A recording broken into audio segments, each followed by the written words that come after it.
راه ما كيليقش بينا، راه الدريات ولاو يتخلعوا، راه ما بقاتش شي حاجه اكثر من هذه.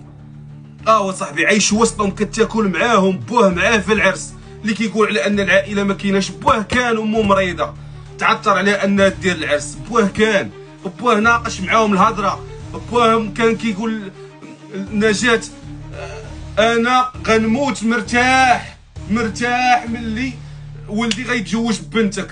كاين شي امر اكثر من هذا الشيء؟ بوك معاك.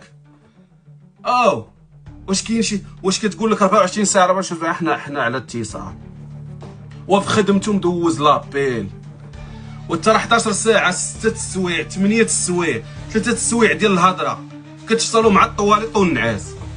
وهذا راه سطاج الحدانات باش توصل تدخل عند الناس ويكبروا بك اصاحبي، يكبروا بك اصاحبي. شو بنادم ما كيحشمش على عراضه وما مربيش، بنادم كابر وسط الخنز باش تدخل وتشارك معاهم وكبروا بيه وداروا اللي ما يدارش وماشي من المستوى ديالهم. ومرحبا بنتنا بغاتك وما كاين حتى شي مشكل، وحنا شارين راجل، ما شارين حتى شي حاجه اخرى.